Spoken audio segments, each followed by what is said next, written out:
é o trabalho, é o cansaço, é a fadiga, são as questões que o mundo oferece para o nosso coração muitas vezes se interter lá fora. São os entretenimentos da vida. Nunca se viu tanto entretenimento como nos dias de hoje. Hoje o pecado ele está praticamente esbarrando em você a todo instante, em todos os lugares onde você passa, né? Eu fui no mercado, fui no Forte ontem, eu estava no caixa, assim, umas latinhas bonitinhas, assim, coloridas, drink, né? Falei, meu Deus do céu, eu fico pensando assim, o jovem, né, que está nessa situação de toda hora provar algo novo, já pega uma latinha dessa, já pega ali, e, enfim, a festa do mundo, a alegria do mundo, os prazeres do mundo, eles estão coloridos, eles estão bonitinhos, eles estão ali perto de nós, aonde a gente passa, eles estão ali dizendo, vem, prove de mim, né? Não é que nem o fruto lá da árvore do conhecimento do bem e do mal, lá no início de tudo, tinha um fruto que era proibido, Deus disse, não coma, e eu digo sempre que quem ama diz não.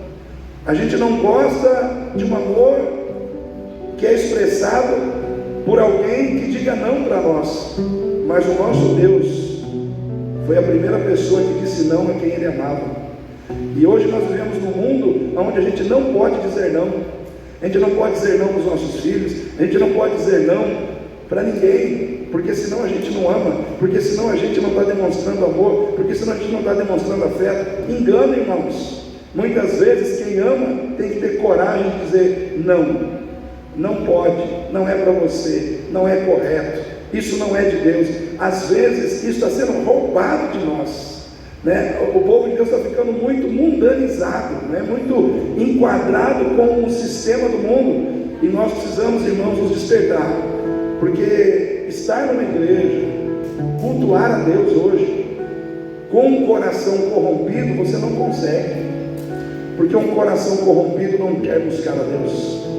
Um coração corrompido não tem prazer na lei de Deus. Um coração corrompido não tem prazer em oração, não tem prazer em culto, não tem prazer na palavra. Por isso que o diabo quer corromper o teu coração a cada dia um pouquinho, porque cada dia que o seu coração se corrompe um pouquinho mais, é uma vitória que o inimigo tem na sua vida, no sentido de afastar você de Deus. Um pouquinho mais é um pouquinho menos na presença de Deus. Um pouquinho mais do mundo é um pouquinho menos com Deus, é um pouquinho menos na palavra, é um pouquinho menos na igreja. E quando a gente vê, a gente já não tem mais prazer por nada que é espiritual, porque o nosso prazer está lá fora, o nosso prazer está no lugar errado, o nosso prazer está na carne e não nas coisas do Espírito. Nessa noite Deus está dizendo, filhos meus, eu amo a vida de vocês, se voltem para mim, e eu vos darei vida, e vida com abundância. Vinde a mim todos vós, que estáis cansados e oprimidos, eu vos aliviarei. O Senhor sempre faz o convite, mas quem precisa aceitar o convite, quem precisa se dispor a viver o convite, somos nós. Amém, igreja? Lá no Evangelho de João, no capítulo 17, nós temos aqui um texto que as pessoas chamam de oração sacerdotal, porque Jesus orou aqui, e essa oração de Jesus, ela é forte. Essa oração de Jesus, ela não só é profunda, mas ela é profética, né? E nós vamos entrar nessa oração, e nós vamos deixar essa oração entrar na vida da gente, porque nós precisamos de Deus, irmãos. Nós precisamos de Deus mais do que água para viver. Ninguém vive sem tomar água. Vou dizer para você que sem Deus é pior ainda, né? Porque a água te mantém vivo fisicamente, mas sem Deus você morre espiritualmente. O que adianta você estar vivo na matéria, mas morto no espírito? Então eu quero dizer para você que morrer todo mundo um dia vai, né? Se de novo você não morre de velho, você não passa, né? Então é aquela história, ninguém vai ficar para semente. Uma hora a ficha vai chegar, né? E aí a gente tem que estar preparado. E quem é que está preparado? Quem está com Jesus. e quem está vivendo em Jesus. Amém, queridos? O Senhor Jesus, Ele disse assim, João 17:11: eu já não estou mais no mundo, mas eles estão no mundo. Eu vou para ti, Pai Santo, guarda em teu nome aqueles que me deste, para que sejam um, assim como nós. Estando eu com eles no mundo, guardava-os em teu nome. Tenho guardado aqueles que tu me deste, e nenhum deles se perdeu, senão o filho da perdição, para que a Escritura se cumprisse. Aqui ele está falando de Judas. Estava escrito que um ia se perder, então não tem jeito, né? A Escritura tem que se cumprir. Mas agora vou para ti, e digo isto no mundo, para que tenham a minha alegria completa em si mesmos. Deles a tua palavra, e o mundo os odiou, porque não são do mundo, assim como eu não sou do mundo. Não peço que os tire do mundo, mas que os livres do mal.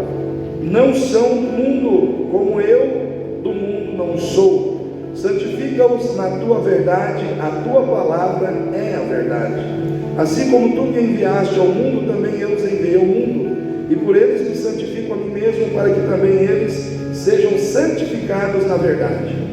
E não rogo somente por esses, mas também por aqueles que pela tua palavra hão de crer em mim, para que todos sejam um como tu, ó Pai, o és em mim e eu em ti, que também eles sejam um em nós, para que o mundo creia que tu me enviaste. Amém? Irmãos, essa oração de Jesus, ela é profunda e ela é profética.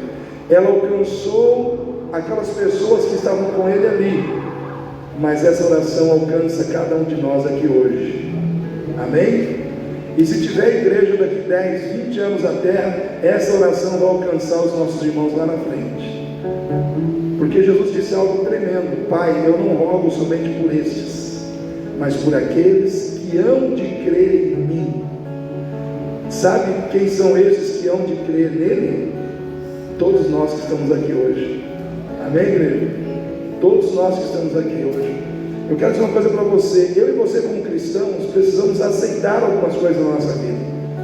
Fala para o seu irmão aí, como cristão, você precisa aceitar. Aceitar o que, pastor? Primeira coisa que você tem que aceitar na sua vida, como cristão, como cristã que você é que o mesmo Jesus que te salvou espiritualmente, para te levar para o céu de glória, Ele te guarda física e materialmente todos os dias na terra. Amém? Eu acho que você não entendeu. O Senhor Jesus, que veio para salvar a sua alma, te levar para o céu, Ele também te guarda materialmente, fisicamente, todos os dias aqui na terra. Amém, igreja? Oh glória! Irmãos, Jesus não veio só salvar a nossa alma. Ele não veio só derramar o sangue e dizer: sua alma está salva, agora é contigo. Ele não foi isso que Ele fez, irmãos. Ele não veio simplesmente assim falar: vim, paguei a dívida, lavei você dos seus pecados, garanti a entrada eterna no céu, e agora você se resolva aí embaixo. Não, irmãos. Ele nos salvou, Ele nos deu acesso ao céu, mas Ele não veio apenas, irmãos, nos levar para o céu. Ele também veio trazer o céu até nós.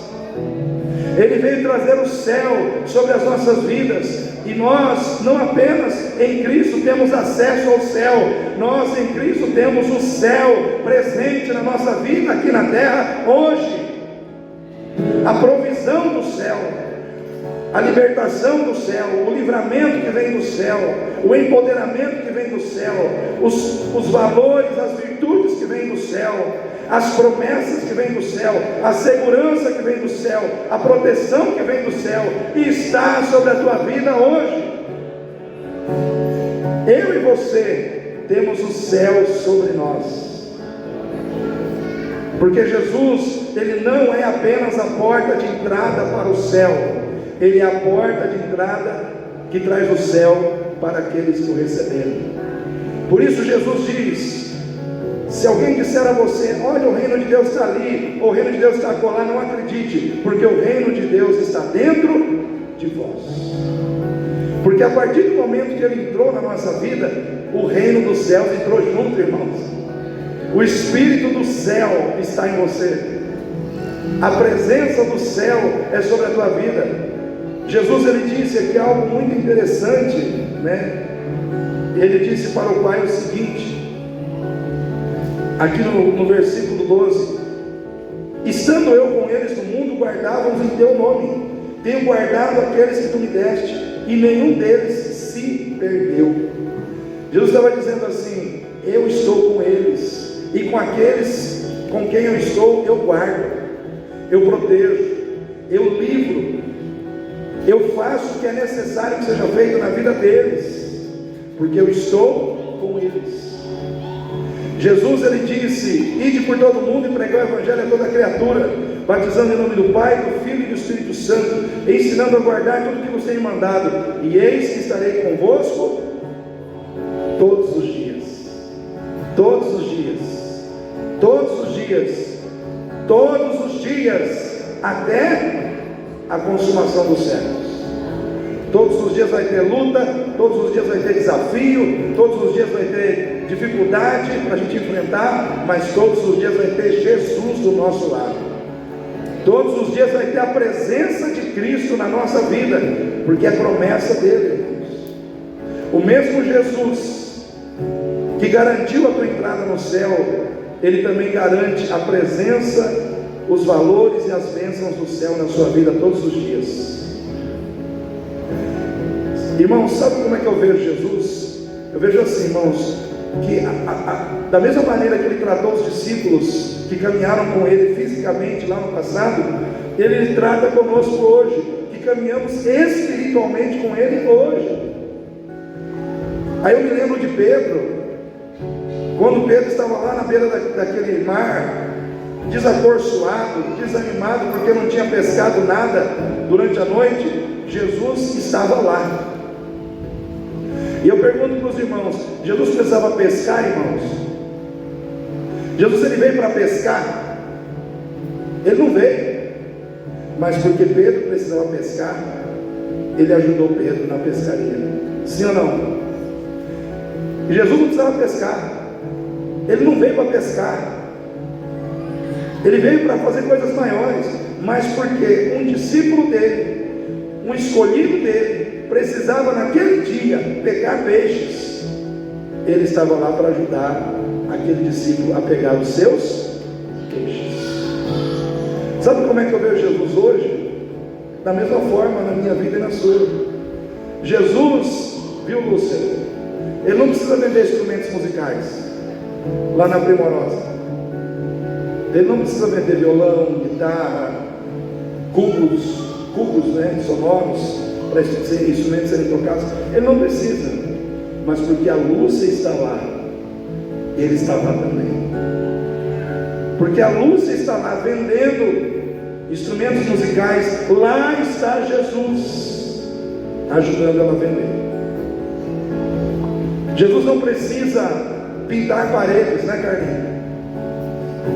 Jesus não precisa pegar um rolo e pintar parede nenhuma, mas ele sabe que o Carlinho precisa pintar paredes, e por causa do Carlinho, muitas vezes Jesus é pintor, e ele está lá aonde o Carlinho está, ajudando ele a ter o serviço que ele precisa, ajudando ele a ter o ganho que ele precisa naquilo que ele faz. Jesus não é pintor, mas ele ajuda os pintores a ganhar o seu pão do dia a dia. Jesus não precisa vender boticário, mas porque a Marlene vende, ele está lá, preparando os clientes, alinhando as coisas, ajudando as pessoas que precisam pagar aquilo que foi comprado, para que elas paguem. Por quê? Porque ele não precisa vender, mas porque uma serva dele vende, ele está lá ajudando ela a vender o boticário. O mesmo Jesus que te leva para o céu, ele traz a provisão do céu sobre a tua vida todos os dias. Todos os dias não te falta provisão, todos os dias não te falta livramento, todos os dias não te falta proteção, porque ele está na tua vida, ele está contigo, o céu é com você. Jesus não precisa dirigir carro, irmãos. Jesus não precisa entrar no trânsito de Campo Grande, mas Ele está lá no trânsito quando eu e você estamos lá. Quando um diabo, um demônio está preparando uma cilada para nós, para nos atingir, para causar algum acidente que vai nos colocar hospitalizados, que vai quebrar a nossa perna, ou que vai nos atingir de alguma maneira, Ele está lá para nos dar o livramento. Ele não é motorista, mas Ele nos ajuda quando nós estamos dirigindo. Por isso eu quero dizer para você nessa noite, o mesmo Jesus que te leva para o céu, Ele está trazendo o céu de Deus sobre a tua vida toda hora, todos os dias, todo momento. Ah, Deus, Ele está trazendo o céu sobre a tua vida. A provisão do céu é sobre você hoje, amém? Quem recebe pela fé é isso. Irmão, tome posse das bênçãos do céu, porque o Senhor mesmo nos diz na sua palavra, que Ele nos abençoou com toda sorte de bênção nas regiões celestiais, em Cristo Jesus. Isso quer dizer que todas as bênçãos que nós precisamos, em Cristo, já foram liberadas, elas já estão sobre a nossa vida. A bênção financeira, a bênção física, a bênção espiritual, a bênção familiar, não importa qual bênção é, ela já existe, já foi liberada e é tua em Cristo Jesus. O mesmo Jesus que te leva para o céu e que veio para te levar para o céu, Ele traz o céu para você todos os dias. A provisão do céu, os valores do céu, a vida do céu, tudo aquilo que é do céu faz parte da sua vida hoje, irmãos. A Bíblia diz que nós já estamos assentados nos lugares celestiais em Cristo. Já estamos. Fala para o seu irmão aí, você já está. Irmãos, pela fé, eu já estou no céu, mas ainda estou aqui. Então Jesus, Ele não me salvou, Ele não veio, pagou o preço pela minha alma, falou, agora se vira. Eu já fiz a minha parte, salvei a tua alma. Agora você cuida do corpo, você cuida do seu dia a dia, você cuida dos seus problemas. Ele não fez isso, irmãos. Ele nos salvou por inteiro. E Ele nos deu a segurança de que o mesmo Senhor que nos salva espiritualmente, nos mantém fisicamente, nos sustenta materialmente, nos ajuda diariamente. Ele não precisava pescar, mas Ele ajudou Pedro a pescar, sim ou não? Ele não precisava fazer muitas coisas que Ele fez, mas Ele fez porque os seus discípulos precisavam que aquilo fosse feito. Jesus não trabalha com construção civil, não assenta tijolos, mas porque o Jorge está lá assentando tijolo, Ele está lá com o Jorge. Amém, Jorge? Ele não assenta tijolo, Jesus não assenta tijolo, mas quando tem alguém que assenta e que serve a Ele está lá na obra, fazendo com que aquele trabalho dê resultado, para que aquele servo seja recompensado e assim a provisão de Deus venha sobre a sua vida. Então a primeira coisa que nós temos que entender e que nós temos que aceitar como cristãos é que o mesmo Cristo que nos salva espiritualmente para o céu, Ele está conosco todos os dias para nos abençoar física e materialmente aqui na terra. Foi isso que Ele disse, irmãos: estando com eles no mundo, eu os guardei. Estando com eles no mundo, eu os guardei, Pai. Então Jesus, Ele esteve com seus discípulos e Ele continua com seus discípulos hoje. A diferença nossa para aqueles discípulos é que eles viram Jesus fisicamente. Amém, irmãos? Nós temos a presença de Jesus espiritualmente, mas é a mesma presença. O mesmo Cristo que multiplica pães, multiplicou lá atrás, Ele está multiplicando ainda hoje.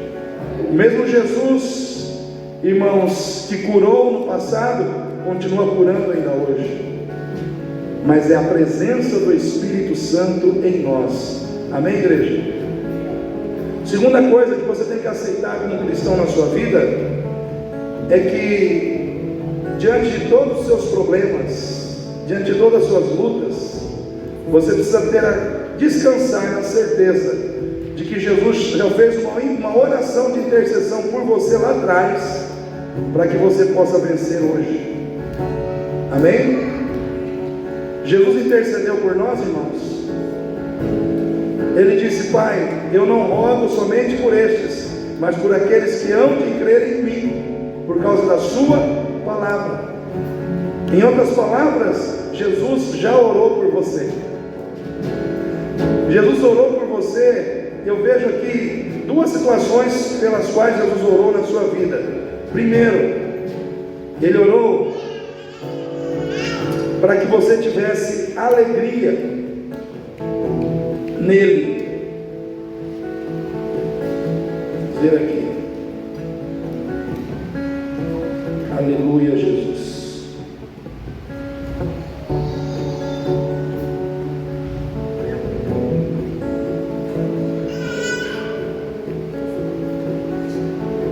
Versículo 13: Agora vou para ti, e digo isso no mundo, para que tenham a minha alegria completa em si mesmos. Jesus pediu ao Pai para que você tenha em você a alegria dele completa em você mesmo. Ele não pediu para que você fosse cheio da alegria que vem de você, ou pela alegria que vem do mundo, mas pela alegria que vem dele. Que alegria é essa? É a alegria de orar, é a alegria de ler a palavra, é a alegria de ter comunhão com Deus, é a alegria de cultuar a Deus, é a alegria de fazer o que é certo, é a alegria de viver uma vida alinhada com a vontade de Deus, é a alegria de viver uma vida voltada para aquilo que Deus quer, porque essa é a alegria que preenchia o coração de Jesus, e é essa alegria que Ele quer ver em você. Amém?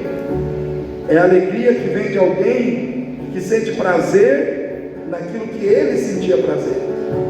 É a alegria que Ele quer que exista dentro de você, a alegria de alguém que sente prazer naquilo que era prioridade para Ele e hoje também é prioridade para você. Essa alegria precisa estar dentro de nós, porque à medida que nós nos alegramos, irmãos, em viver a alegria de Cristo, mais conectados com Ele nós ficamos, mais completos nós ficamos, mais cheios da presença de Deus nós ficamos, porque estamos nos alegrando naquilo que alegra o coração do Senhor. A alegria de perdoar, a alegria de levantar o caído, a alegria de ajudar quem precisa ser ajudado, irmãos. Como essa alegria faz bem para nós. Até mesmo quem não é crente, quando ajuda outra pessoa a se levantar, essa pessoa, mesmo não sendo crente, ela sente o quê? Alegria. Ela sente alegria, por quê? Porque ela está experimentando, mesmo que ela não tenha conhecimento de Cristo, a alegria de Cristo na vida dela, que é a alegria do servir, que é a alegria do ajudar, que é a alegria de fazer mais pelos outros do que por si mesmo. A alegria de Jesus não é egoísta, a alegria de Jesus é altruísta. A alegria de Jesus é a alegria que vem de um coração servil, e essa alegria precisa transbordar em nós. Então Jesus orou para que essa alegria seja algo marcante na sua vida, mas Ele também orou por um outro motivo. Ele disse: Pai, não os tire do mundo, mas os livre do mal. Em outras palavras, irmão, nós vivemos num mundo que está mergulhado na maldade, sim ou não? Por causa da corrupção do pecado, por causa da presença de Satanás no mundo. Então o mundo é um mundo de maldade, e todos os dias nós temos que enfrentar o mal, sim ou não? Existe o mal ideológico, que vem para corromper os nossos sentidos, o mal que muitas vezes vem através das ideologias malignas que são pregadas diante dos nossos olhos, através de filmes, através de desenhos, através de formadores de opinião, tentando nos corromper, tentando mudar a nossa maneira de entender o bem e o mal, tentando mudar a nossa maneira de entender o certo e o errado. Todos os dias existe um mal ideológico todos os dias existe o mal moral, o mal espiritual, o mal físico. Todos os dias o mal está diante de nós, mas diante desse mal, você pode ter uma certeza: existe uma oração feita por você lá atrás, por Jesus, para que Deus te livre de todo o mal. Então não importa qual seja o mal, não importa se o mal é físico, não importa se o mal é ideológico, não importa se o mal é moral ou espiritual, Jesus já orou para Deus te livrar. Jesus já orou para que o Pai entre com livramento na sua vida. Irmãos, muitas vezes quando eu me sinto alvo de algum mal, eu vou aqui e falo: Senhor, teu filho já orou, traz para mim, Senhor, traz para mim a resposta dessa oração. Porque, irmãos, se existe um Deus que responde a oração, é o nosso Deus. Quando Moisés estava no deserto e ele pediu água, Deus mandou água, irmãos. Quando Moisés estava no deserto e ele pediu maná, alimento, Deus mandou maná, Deus mandou alimento, irmãos. Eu pergunto para você: se ele atendeu Moisés, se ele atendeu Davi, se ele atendeu Daniel, ele vai deixar de atender a oração de Jesus? Eu quero dizer para você: o alvo da oração de Jesus é você. O alvo da oração de Jesus é a sua família. O alvo da oração de Jesus somos todos nós hoje.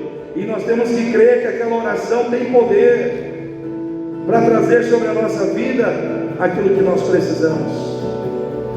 Jesus orou por mim e por você.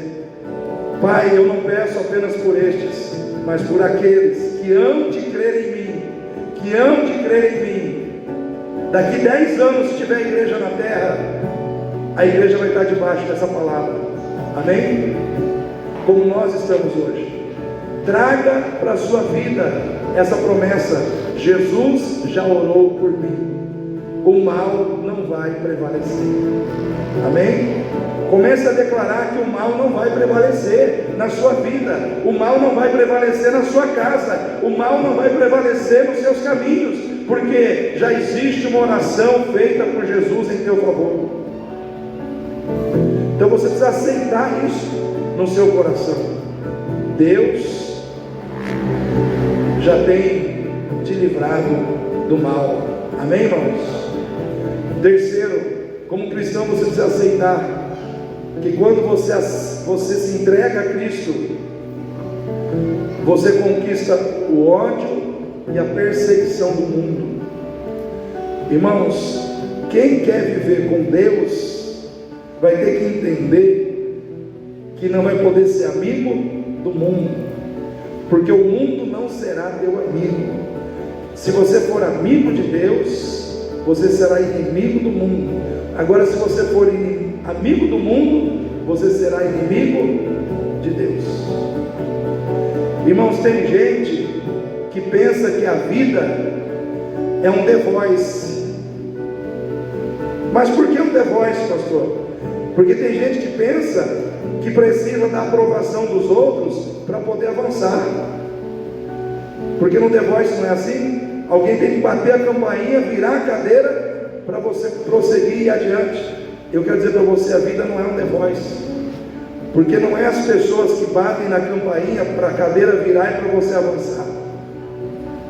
A vida não depende da aprovação das pessoas, depende da aprovação de Deus. Porque se todo mundo te reprovar, mas Deus te aprovar, você avança. Se todo mundo te reprovar, mas Deus te aprovar, você vai avançar em nome de Jesus.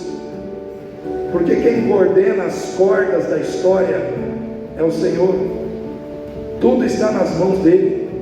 É Ele que vai à frente, é Ele que dita as regras, é Ele que dá o desfecho final de todas as coisas.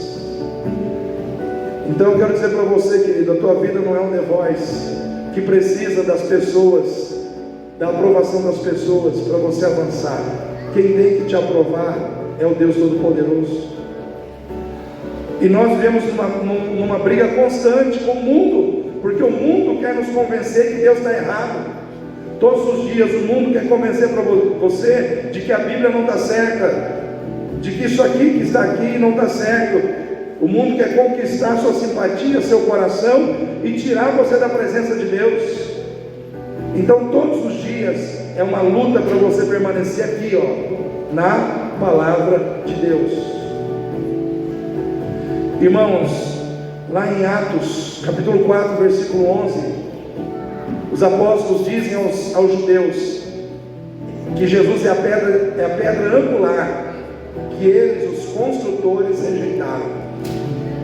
Jesus é a pedra angular que foi rejeitada pelos construtores, porque os construtores eram os religiosos da época, mas eles não aceitaram Jesus como líder deles, e Jesus veio para ser a pedra angular, porque é Jesus que dá ângulo para a nossa vida moral, é Jesus que dá ângulo para a nossa vida espiritual. Ele é a pedra que foi rejeitada. E lá em 1 Pedro, capítulo 2, 4 e 5, diz assim: vós sois o sacerdócio real, a nação santa, o povo eleito. Vocês são pedras vivas, rejeitadas pelos homens, mas preciosas para Deus. Porque a metáfora é a seguinte, irmãos: assim como Jesus era a pedra angular que foi rejeitada pelos homens, eu e você somos pedras vivas que somos rejeitados pelos homens, mas aceitos por Deus. Aceitos por Deus, preciosos para Deus. Fazemos parte de uma construção de fé, de uma construção de vidas. Nós estamos sendo, irmãos, usados para que Deus possa construir o seu projeto na terra, que é a igreja. Jesus é a pedra angular sobre a qual Deus estabeleceu que é a sua igreja, porque a pedra é o alicerce, a obra de Cristo é o alicerce, a pessoa de Cristo é o alicerce, a vida de Cristo é o alicerce, e a igreja está construída sobre esse firme alicerce que é Jesus. Só que Jesus foi rejeitado, e assim como Jesus foi rejeitado, eu e você também seremos. Faz parte. Amém, irmãos? Não tem como você agradar todo mundo, não tem como você ser simpático com todo mundo, não tem como você, irmãos, agradar a um e ao outro ao mesmo tempo, se ambos têm posicionamentos contrários. Ou você vai agradar um e desagradar o outro, ou vice-versa. Eu quero dizer uma coisa para você: quando você aceita Cristo, o mundo coloca nas suas costas um alvo, faz de você um alvo humano, um alvo da maldade praticada pelo próprio Satanás, um alvo da maldade praticada pelas pessoas que, pela ignorância espiritual que estão vivendo, servem a Satanás. Então muitas vezes você será alvo do ódio das pessoas, do desprezo das pessoas, da inveja das pessoas, da maledicência das pessoas, do mal feito das pessoas. Mas se você está em Cristo, servindo a Deus com sinceridade de coração, 1000 cairão ao teu lado, 10.000 cairão à tua direita, mas tu não serás atingido. Amém? Porque esta é a promessa de Deus. A gente pode ser alvo de setas, de dardos inflamados do maligno todos os dias, mas se nós estamos servindo a Deus, a promessa é que nós não seremos atingidos. Eu quero dizer para você, querido, você pode ser um alvo ambulante, que o inimigo está tentando acertar faz horas, mas se sua vida está escondida em Cristo, você será protegido todos os dias. Todos os dias. Todos os dias. Quantas vezes o diabo tentou ceifar a sua vida no trânsito? Quantas vezes o inimigo tentou aniquilar com você de várias maneiras, mas não conseguiu? Por quê? Porque o Senhor tem escondido você debaixo das suas asas. Salmo 91: aquele que habita no esconderijo do Altíssimo, à sombra do Onipotente descansará. Eu quero dizer para você, querido, descanse. Deus é contigo nessa noite. Amém? Mas em último lugar, irmãos, minhas folhas aqui querem voar. Aceite que a unidade e a união com os seus irmãos é prioridade para Deus. Jesus, ele orou por tudo isso que eu falei, mas chegou lá no ponto final, ele diz: Pai, que eles sejam um, como Tu és em mim e eu em Ti, para que o mundo creia que Tu me enviaste. Em outras palavras, Jesus estava dizendo assim: vocês precisam ser um. Eu ser um com Mateus, eu ser um com Carlinho. Irmãos, nós somos tão diferentes, sim ou não, irmãos? É fácil? Não é fácil, mas é possível. Amém? Não é fácil eu ser um com o Judson, mas é possível se nós estivermos em Cristo. Porque o que faz de nós um só é Cristo trabalhando em nossas vidas. Porque, irmãos, nem o marido e a mulher que colocaram aliança no dedo e dormem juntos, acordam juntos, conseguem ser um com facilidade? Sim ou não, irmãos? Tem dia que o marido acorda de pá virado, ou a esposa acorda e, enfim, parece que aquele dia a coisa não fluiu e o marido não quer olhar para a esposa não quer olhar para o marido. Isso acontece dentro do casamento. Agora imagina no contexto de igreja, que o relacionamento não é tão profundo assim, mas o fato é que nós precisamos lutar para que essa realidade possa se materializar na nossa comunhão.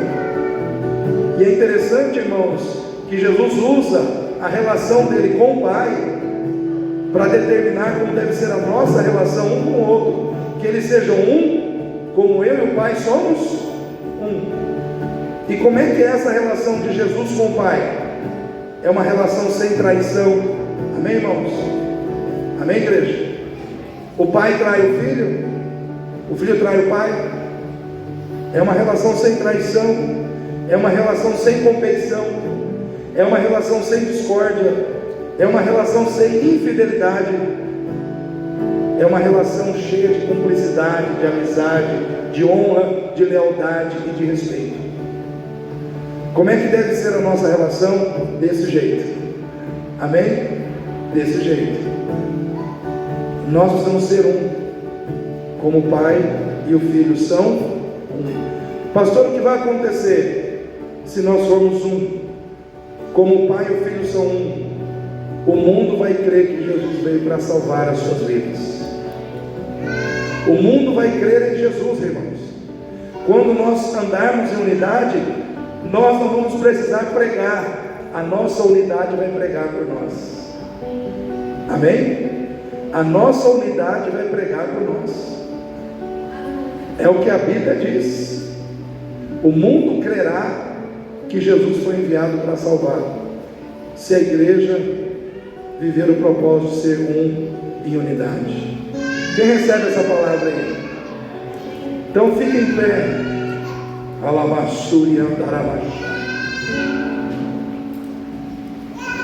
Vou pedir ao Mateus ali que me desligue e religue para cortar pregação com louvor.